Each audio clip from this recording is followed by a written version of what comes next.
In rural America, where the vast airport stretches as far as the eye can see, lies the local Megan's farm, Black Willow Farm. It is owned by the Cooper family, who have inherited the land for generations. The farm has always been a place of tranquility, full of lush greenery and pastures. But one season, the workers and farmers began to notice something strange. Shadows of deception in the night, with no clear source. At first, everyone dismissed it as mere illusions, but as the shadows began to draw closer and unnatural behavior began to take hold, they became a protection from everyone's association. This was not just a passing room. It was hidden beings inhabiting the darkness, silently watching, waiting for something.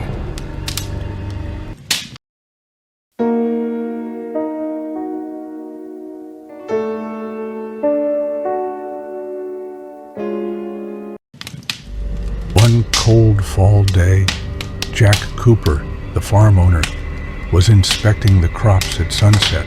He noticed that the cows were acting anxious, as if they were seeing something that humans couldn't. There were no predators around, but the strange silence that filled the place made him feel uneasy. Around midnight, one of the workers, Michael, was awakened by a strange sound coming from the stable. When he went out to see what was happening, he found one of the horses panicked, kicking the air as if trying to escape something unseen. Michael froze, but when he looked at the ground, he noticed black shadows stretching and moving despite the lack of any light source that could cause them. The shadows began to multiply, as if they were emerging from the ground itself. Michael ran to the main house to tell Jack, but the latter did not believe him and considered them to be hallucinations resulting from fatigue.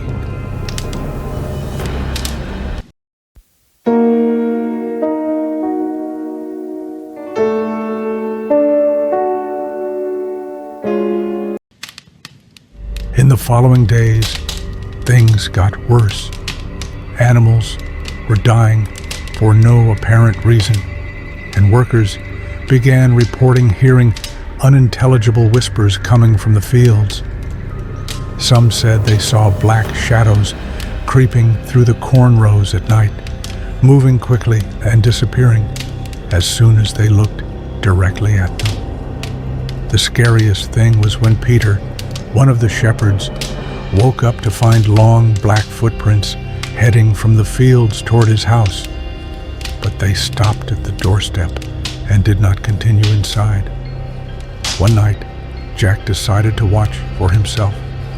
He grabbed his gun and sat on the porch of the house, watching for any movement. At 2 o'clock after midnight, the wind began to blow with an unnatural force, and the trees on the farm swayed violently as if trying to break free from their roots.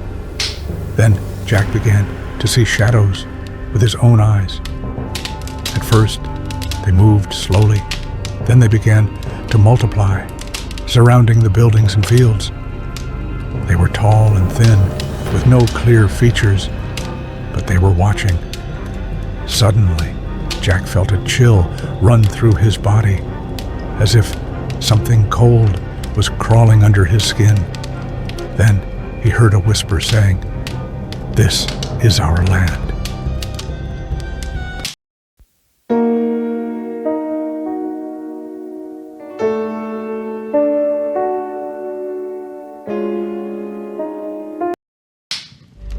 Things at Black Willow Farm were getting worse by the day. The farm workers started leaving one by one, unable to bear the ominous atmosphere that hung over the place. Some claimed to have seen black creatures moving around the farm at night, while others said they woke up to find black footprints around their beds, as if something was watching them while they slept. Jack Cooper, who didn't believe in ghosts or the supernatural, finally began to suspect that there was a deep secret connected to this land. It didn't make sense that all these phenomena were just a coincidence. He decided to look into the history of the farm to see if anything suspicious had happened in the past. He headed to the neighboring town where the historical archives were located. There were hundreds of old documents, but he didn't know exactly what to look for. After hours of searching through the records, he finally found an old file bearing the name Harrison Farm, the old name of his land before his grandfather bought it 70 years ago. He opened the file with trembling hands and began to read. In 1871, the entire Harrison family mysteriously disappeared. The father, mother, and their 3 children were never found. The townspeople at the time reported strange noises coming from the farm the nights before they disappeared.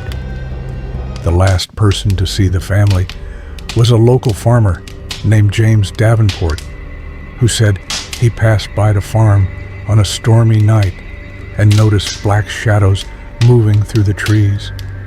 He said it was unusually cold, and he heard mysterious whispers warning him not to approach. No bodies of the Harrisons were ever found, and no one could explain what happened to them. Jack's adrenaline surged, and a chill ran down his spine. Could these shadows be the same entities that had inhabited the farm since that time? And if so, what did they want? He kept searching until he found a handwritten note in the margin of one of the documents. It looked like it had been added years after the original file was written. It read, "Some say the shadows are still there, waiting for Harrison's spirits to return." It wasn't the family that disappeared.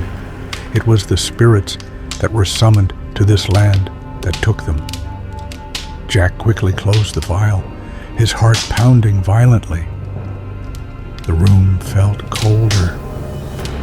He didn't want to believe it, but he knew that things on his farm wouldn't be back to normal until he found out the whole truth.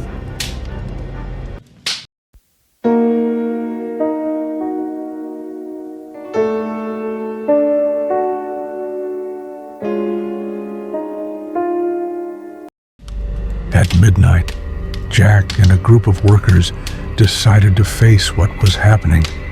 They lit torches and stood at the edge of the fields, waiting for any movement. They didn't have to wait long. Shadows emerged from between the rows, this time not just watching, but moving directly toward them. As they got closer, strange sounds began to echo in the air. Whispers, distant screams, and inhuman voices. Jack tried to shoot, but the bullets passed through the shadows without affecting them. It was then that Jack remembered what the old man had said about the unrevealed tragedy. He ran to the oldest building on the farm, an abandoned warehouse that hadn't been used in decades.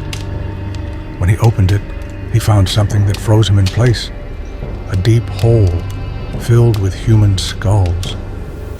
This was a mass grave, perhaps the result of an ancient massacre that hadn't been known about. As Jack realized the truth, the shadows began to recede, as if they just wanted their story to be told.